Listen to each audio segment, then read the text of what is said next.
Hello and welcome students. We are into the 14th lecture of the video lecture series of the subject machine design, subject code ME303, and the topic which we are going to discuss today is cumulative damage in fatigue. I am Shri Krishna Mishra, Assistant Professor in the Department of Mechanical Engineering, Suresh Gyan Vihar University. So let's move into the lecture. First of all, we will discuss the lecture objectives of today's lecture.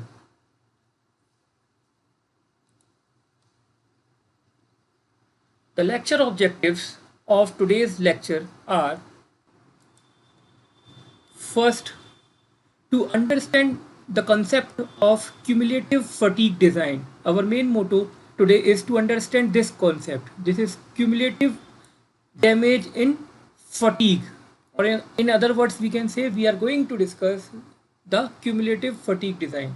All right, and the second objective is to know about the factors considered while designing for reverse loading. Again, the topic which is continuing right now, that the topic is of reverse loading, and in that topic of reverse loading we are into the final learning of the final concept, the last concept which we are going to discuss today, and that is of cumulative design in fatigue. So basically it is a part of reverse loading. So we are going to discuss the concept of designing in the case of reverse loading,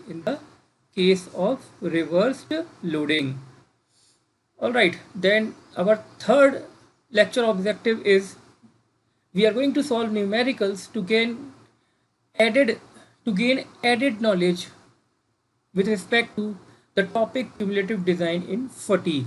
So these were the lecture objectives of today's lecture, and now let's move into the discussion part.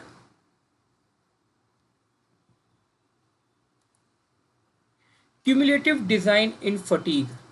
Students, as you all know that the cases for designing in the case of fluctuating load has been subdivided into two types of cases. How? First of all, whole of the case dealing with the fluctuating load have been divided into two types.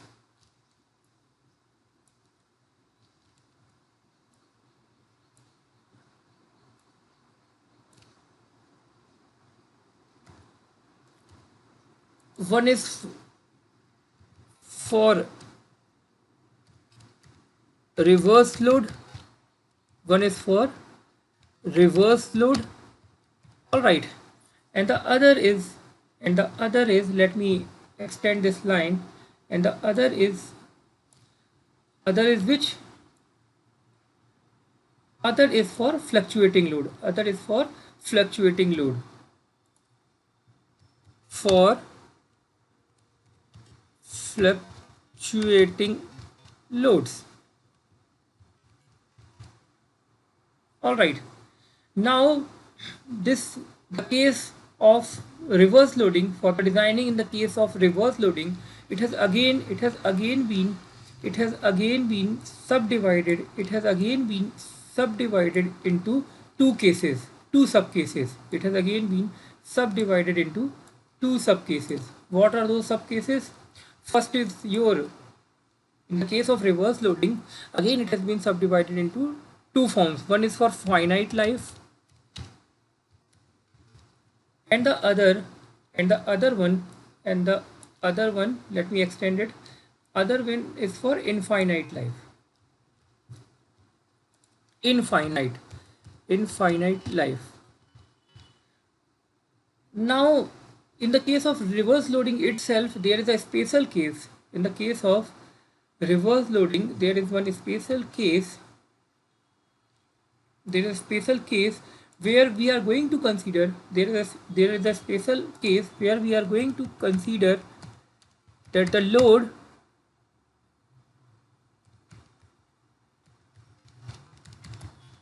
that the fluctuating load is not that the fluctuating load the number of cycles of the fluctuating loads do not have the same value of stress at every point, do not have the same value of maximum stress, do not have the same value of maximum stress, or we can say that it doesn't have the same value of stress amplitude at all the cycles.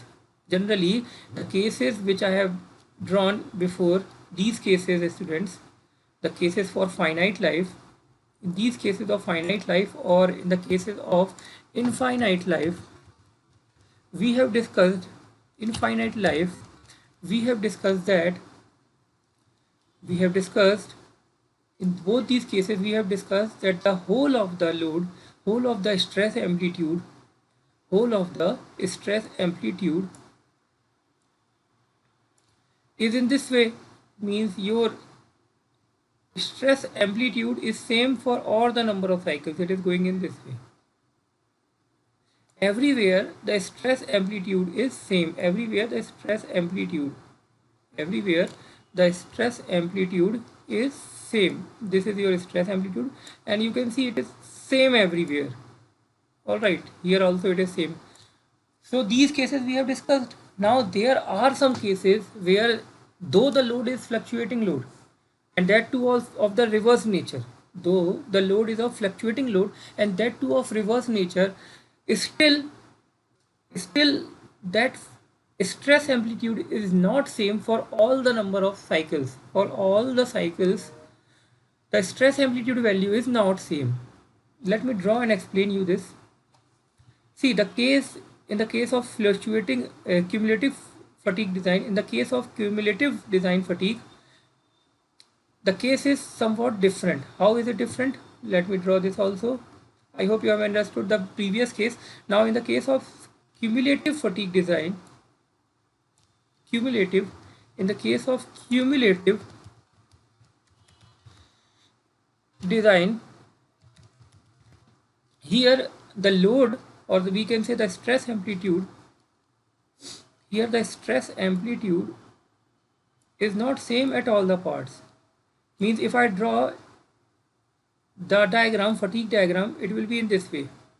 For some portion the stress amplitude is different, for the other portion the stress amplitude has increased. All right, then again it has decreased for a particular number of cycles.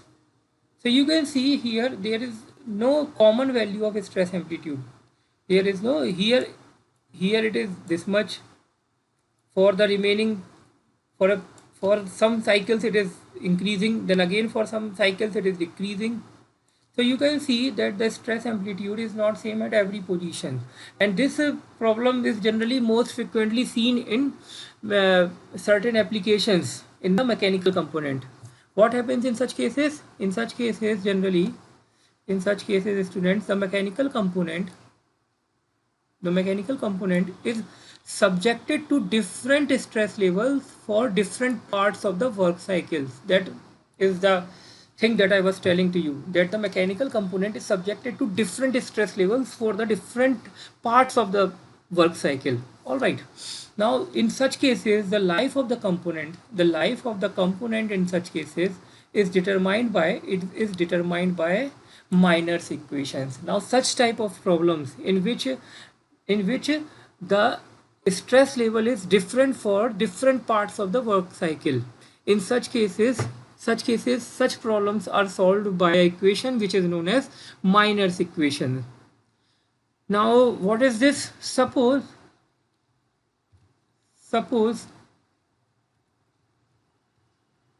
what is Miner's equation? Suppose that a component is subjected to reversed stresses sigma 1 for n1 cycles, sigma 2 stress level for the n2 cycles, n2 number of cycles, and so on. Means sigma 1 stress level is for the n number of cycles, sigma 2 is the stress level for n2 number of cycles, and in this way so on. Sigma 3 for n3 number of cycles, so and so on. Let n1 be the number of stress cycles before fatigue failure. Let us consider that n1 is the number of stress cycles before fatigue failure. All right, means total number of cycles total number of cycles that has been bared by the component before its failure is capital N1. All right, this is the total number of cycles. So don't forget, this is your total number of cycles. And if only the alternating stress is acting, we are solving this thing. Let me omit everything and now tell to you. See, for example, if on that particular same component in which there is different stress level for different part of the work cycle, let us consider that particular mechanical component,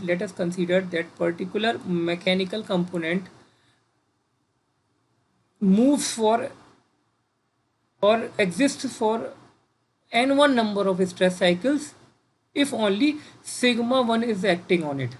All right, means if only sigma 1 stress is acting on it for whole of the complete its life during its test, then the number of stress cycles is capital N1. Now one stress cycle will consume 1 upon n1 number of fatigue life.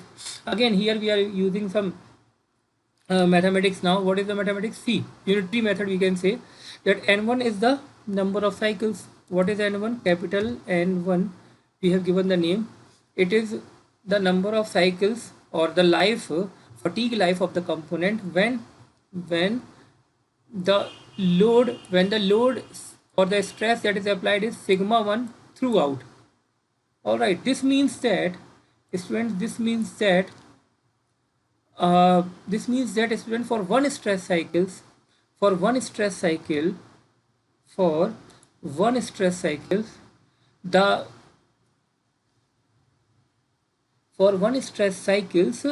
the life consumed, the fatigue life consumed of the component will be 1 upon n1.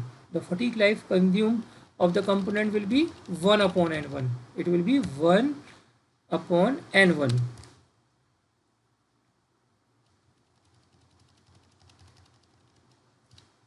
In this way.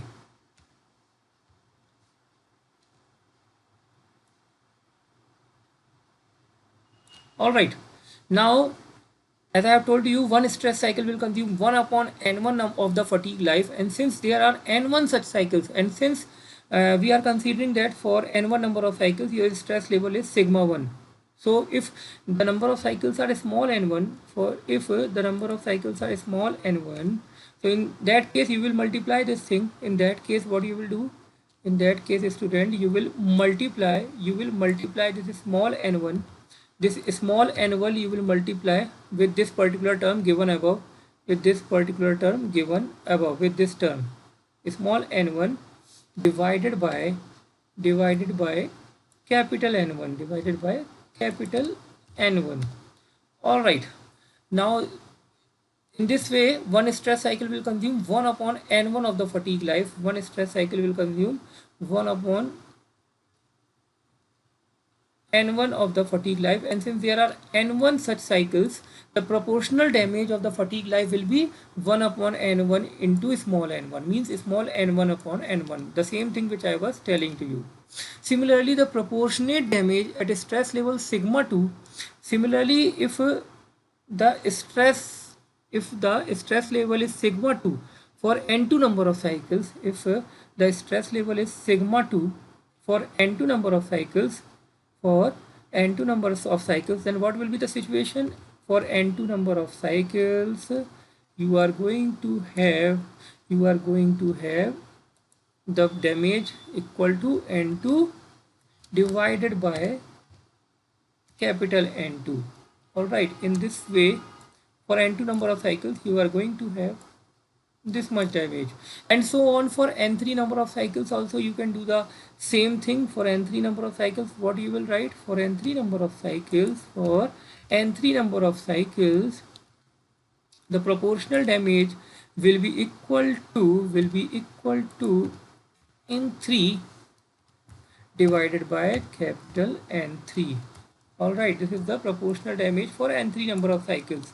All right, and so on. We can move in this way. We can move so on for n4 number of cycles, for n5 number of cycles, for n6 number of cycles, and so on. All right, to make you imagine it in a better way, this thing in a better way, let me draw a small diagram here. Let me draw a small diagram here. See, if you are not able to grasp the concept, for that I am making this graph. For example, you are taking again for representing the reverse load, you are taking x-axis as time and y-axis as a stress value. Then the graph, you all know now, for a particular number of cycles means say up to here, say up till here you are having a different stress value, then till here to here we are having a different stress value, then from here to here you are having a different stress value.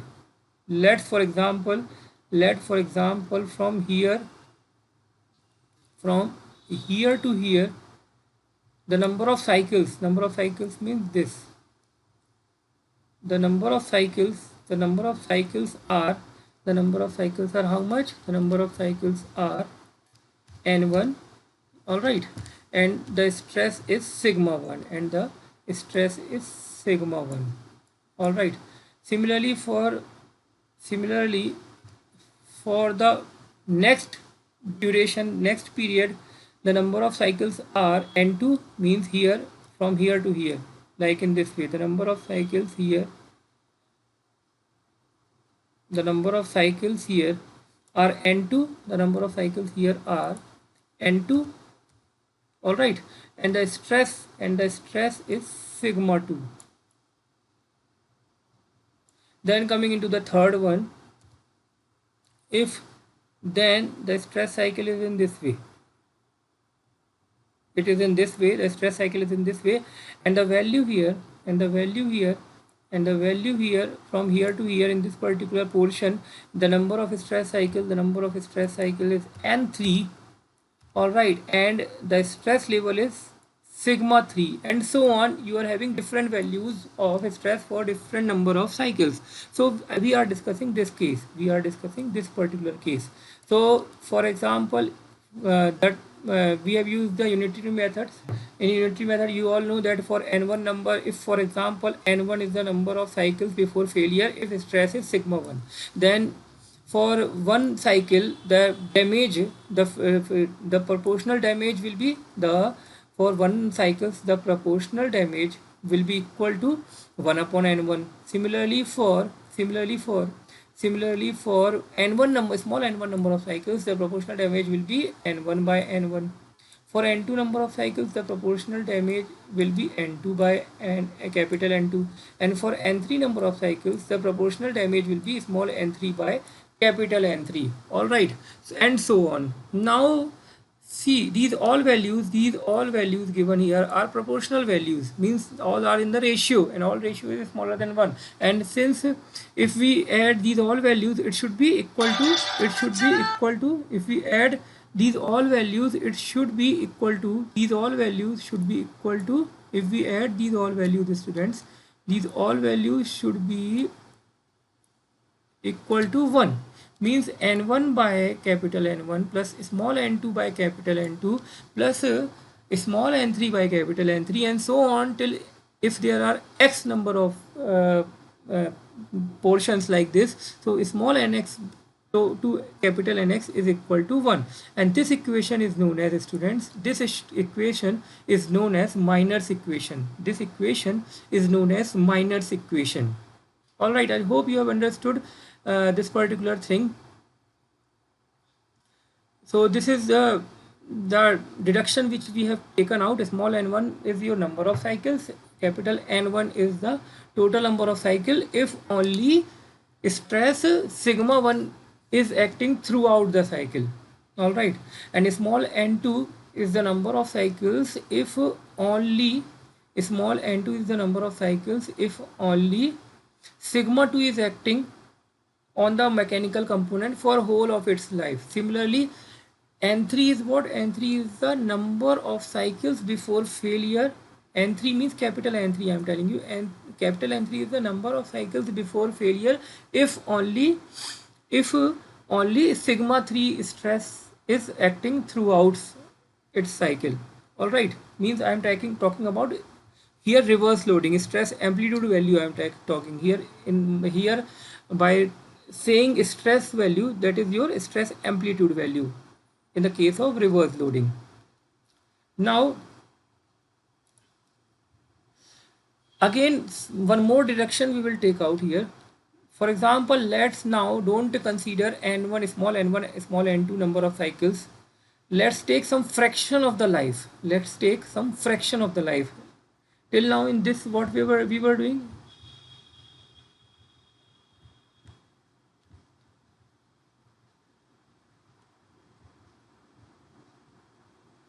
Till now, students, what we were doing at stress level sigma 1, sigma 2, here what we were doing, students, here we were taking the number of cycles for a particular stress value. All right, now what we will do, we will take the fractional part of life, means if the total life is considered as 1, if the total life is considered as 1, so we will be discussing that for a particular, for first portion, if alpha 1 is the fraction of life for portion 1, for first portion, and alpha 2 is the fraction of total life for that second duration, second n2 number of cycles, and similarly alpha 3 is the number of fraction of total life for small n3 number of cycles. So in this way, if we take the fractional value, suppose that alpha 1, alpha 2, etc. are proportionals of total life that will be consumed by the stress level, sigma 1, sigma 2, etc. And let capital N be the total life of the component. What is capital N? It is the total life of the component. Let capital N be the total life of the component. Then small n1 means the number of cycles till your the number of small n1 is what? Small n1 is the number of cycles for sigma 1 stress duration. Sigma 1 stress value will be given by alpha 1 into n.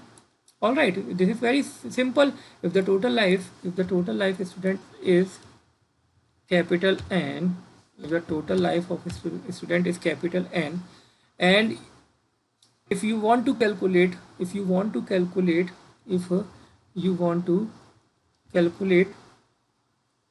small n, if you want to calculate small n1, how you can calculate? You can calculate by multiplying that fraction alpha, alpha 1, because alpha 1 represent what? It is that fraction of total life that is consumed for n1 number of cycles. So what is n1 number of cycles? N1 number of cycle you can calculate by multiplying this particular fractional values alpha 1 with the total number of cycles. All right. Similarly, this can be done for n2 number of cycles. N2 will be equal to how much? It will be equal to alpha 2 into n2. It will be equal to alpha 2, not n2. This will not be n2. Here it will not come. Here this n2 will not come here, because total life is n. So in this way, this is your n2, and similarly n3, n4 you can write. So in place of n1, n2 and n3 in the previous equation, in the place of n1, n2 and n3 in this particular equation,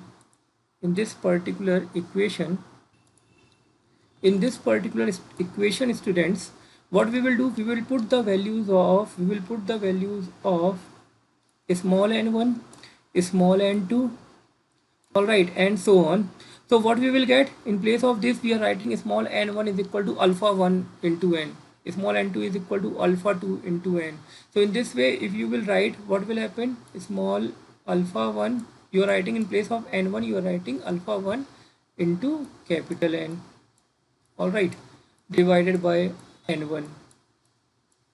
Then you are having plus small for n2 you are writing alpha 2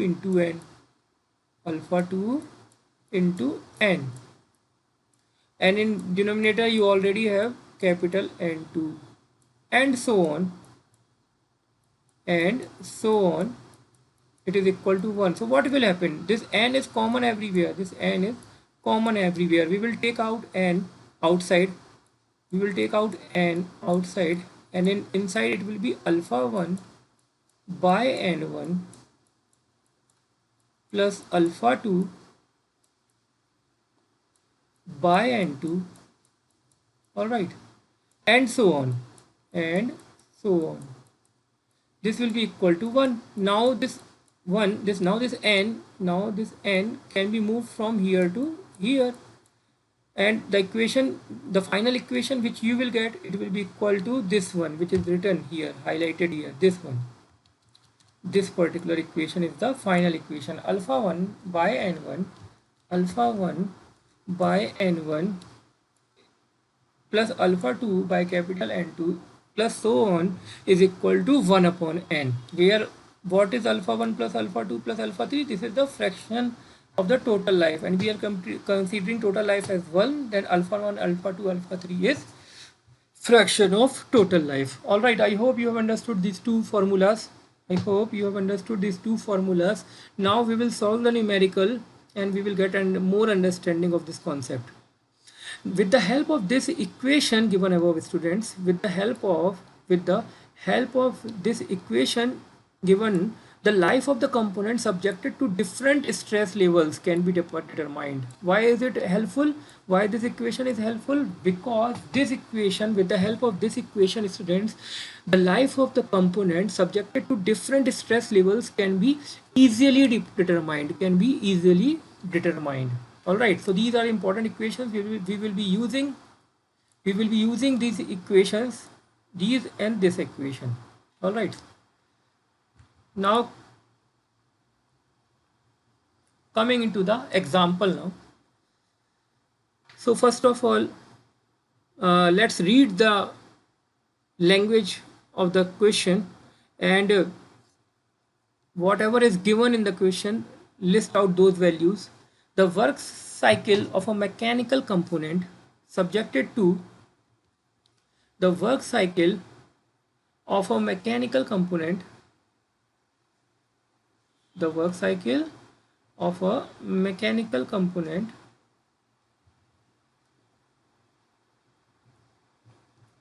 again, the work cycle of a mechanical component subjected to completely reversed bending, means here the case is of completely reversed bending, all right, and it consists of three elements. Three elements means again the same case of cumulative fatigue design, where you are having different stress value for different number of stress cycles. So what is given here? For the first number of cycles, you have 350 Newton per mm square for 85% of time. Here it is giving in the percentage of time. So it, for the 85% of time, you are having 350 Newton per mm square as the stress value. So from here you can say that the question is giving you sigma 1 value, and this particular fraction is giving you alpha 1 value 0.85. You can write it.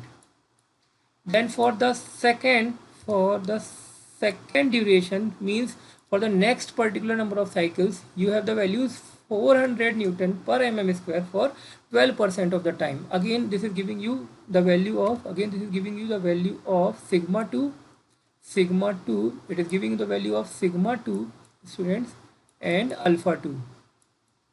all right, then coming into the third part of this whole of this fatigue life, you are having plus minus 500 Newton per mm square for 3% of time. For 3% of time means you are in this particular line, they are giving you the value of alpha 3 and the value of sigma 3.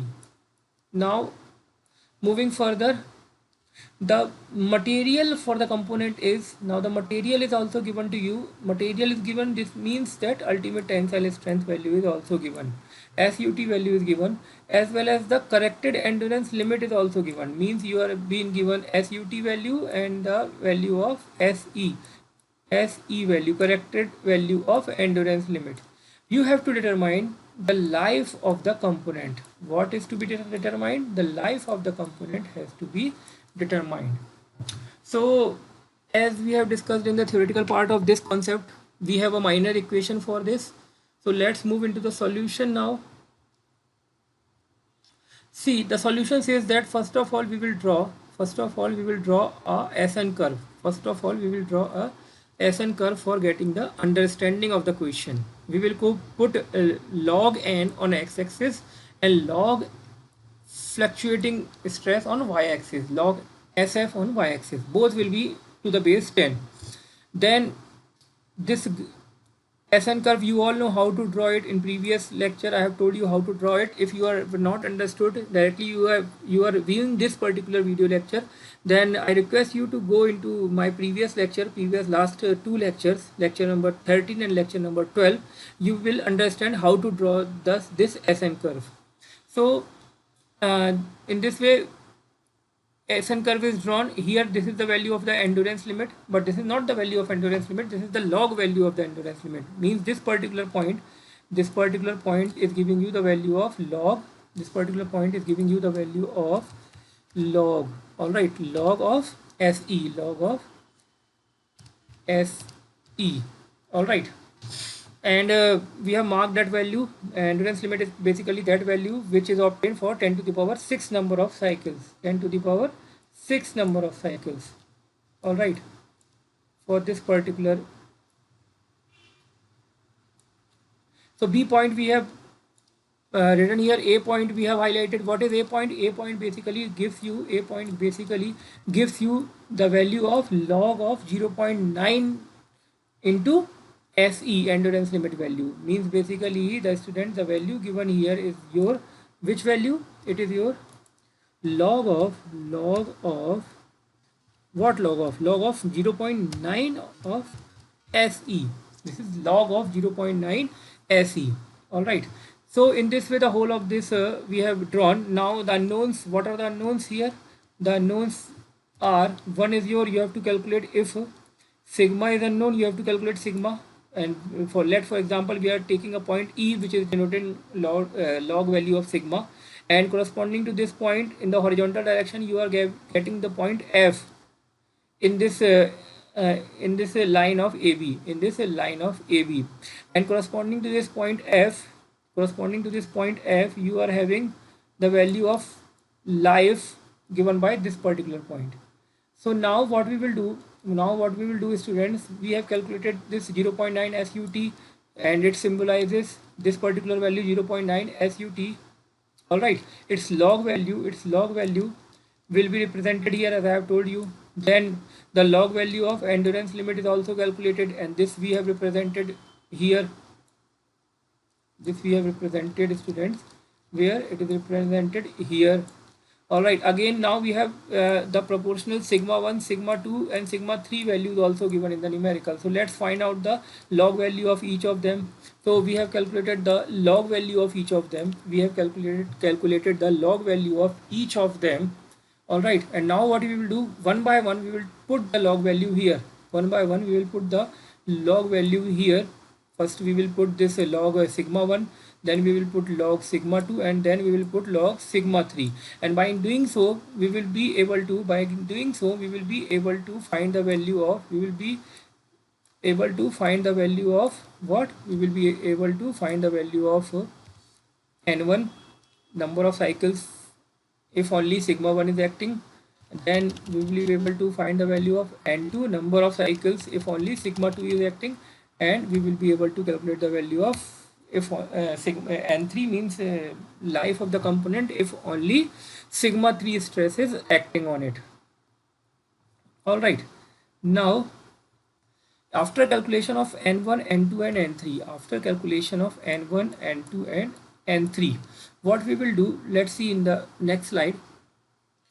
N1, N2, N3, I have told you how to calculate. If you don't understand how to calculate, you can view my previous lecture. In that I have elaborated this whole concept of finding the number of cycles with the help of SN curve. So here that same thing we have done.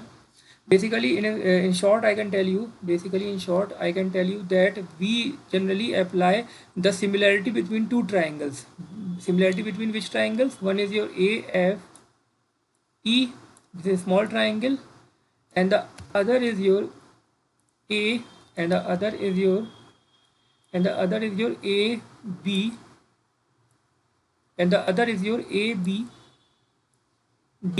All right, so applying similarity between these two triangles, applying similarity, all right, similarity between Which triangles?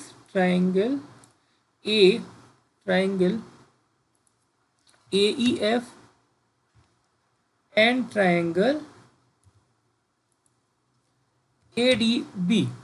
Now if why they are similar? Because one of the angle is common, their one angle is common, A angle is common, all right, and these two angles, this particular angle and this particular angle, they are of 90 degree, means equal, and this particular angle and this particular angle, these two angles are also equal. Why? Because they are corresponding angles. Therefore this triangle AEF is similar to triangle ADB, and if they are similar, then the ratio of their sides, ratio of their corresponding sides will be equal. Means AE by AD, AE by AD will be equal to EF by DB.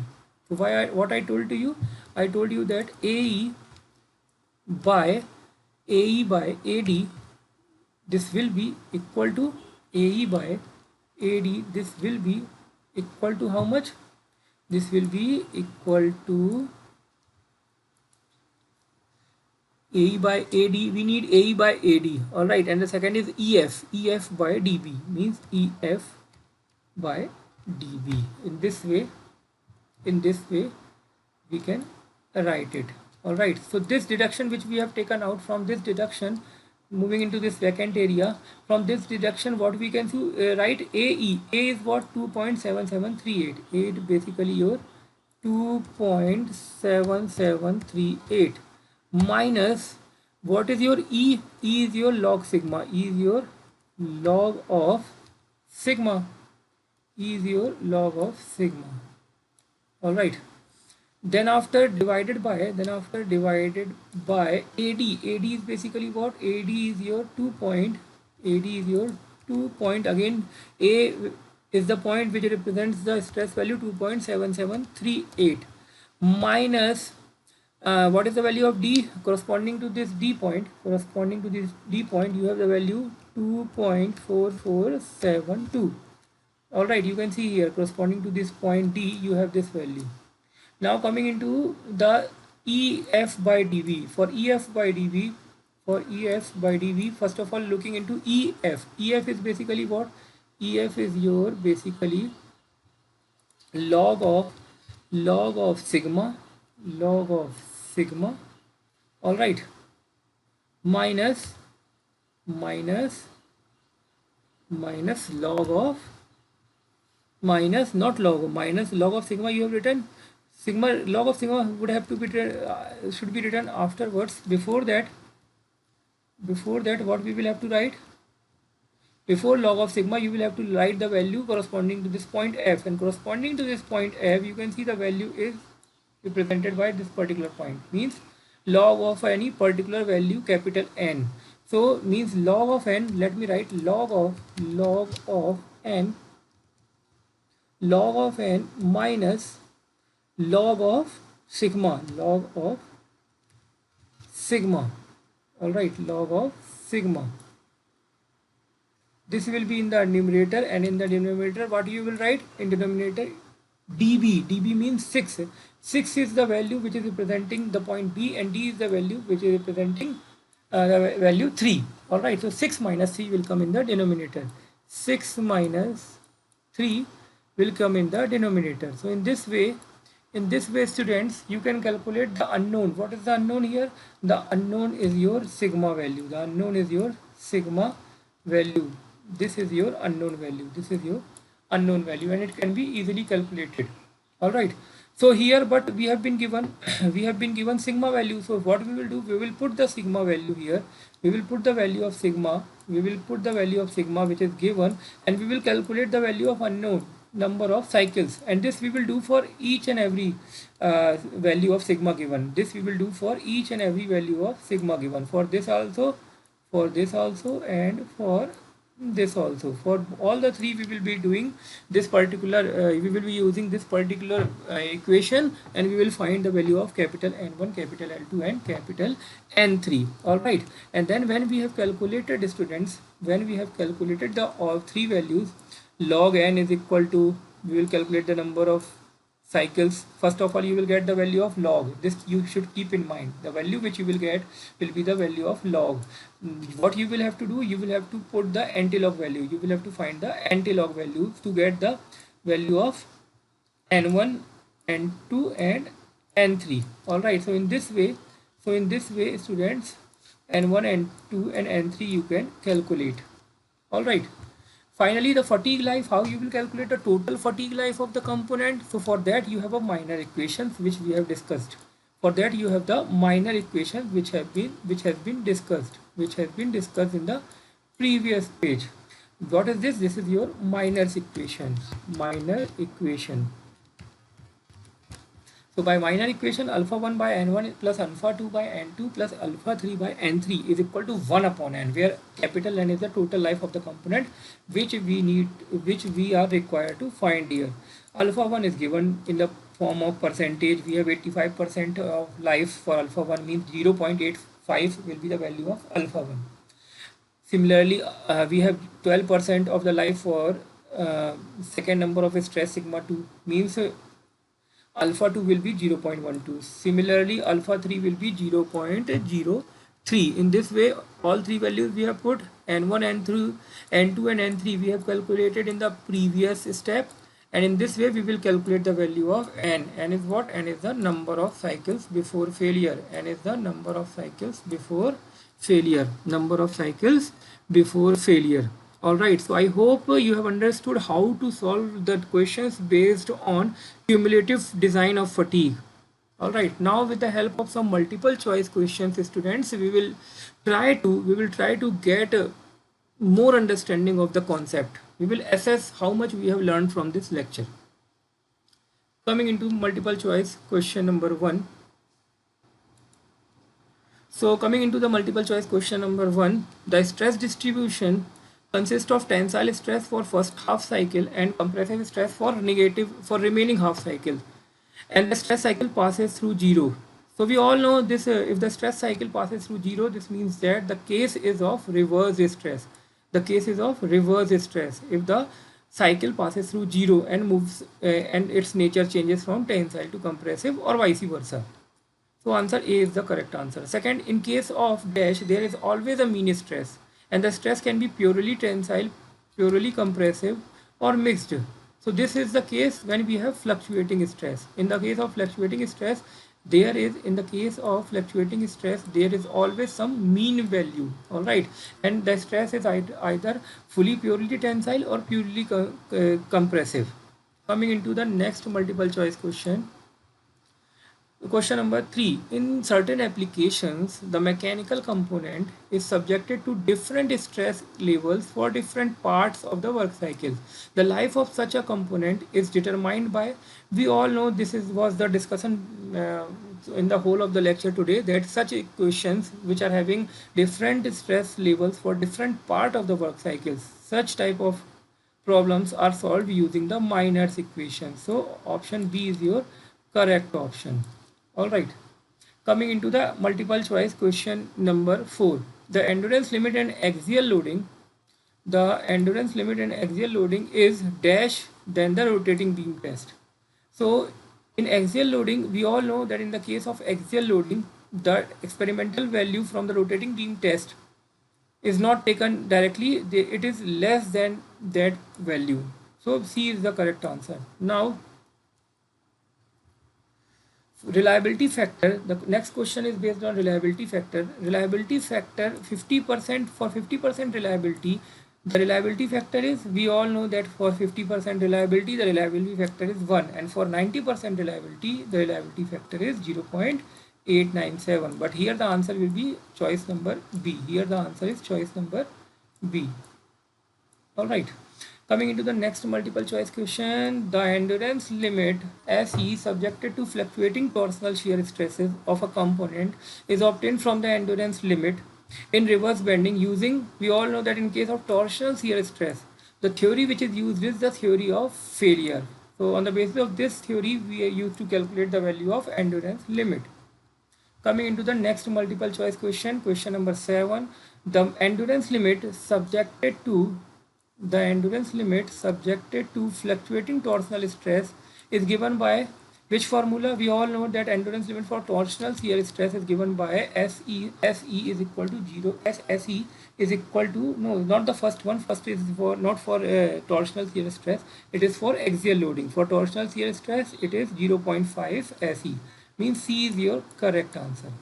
Now for axial loading, the next question is based on axial fluctuating load. For axial fluctuating load, the value of endurance limit is 0.8 SE. So A is your correct answer. Coming into the ninth and the 10th multiple choice question, the modifying factor KD to account for stress concentration factor is given by, we all know KD is equal to 1 upon KF. So answer A is the correct answer. Coming into the MCQ number 10, whatever is the machining method, the value of surface finish factor for cast iron part is always taken as, so for cast iron, always the surface finish factor is taken as equal to 1. So D is your correct answer. All the MCQs have been discussed with you. Now for your self study, you can use any of the reference book which have been highlighted here in the slide. The most important book from which I have used the content is the V.B. Bhandari book of the Tata McGraw publication, and the book is named as Design of Machine Element. So for today it's enough. In the coming lectures we will start some new topic. Fluctuating stress load is completely completed today. All of the discussion regarding stress concentration, fluctuating load we have completed. Now we will start with designing of some machine elements. We will start in the next lecture design of gears. So for today it's enough. Join me in the next video lecture. Thank you and have a nice day.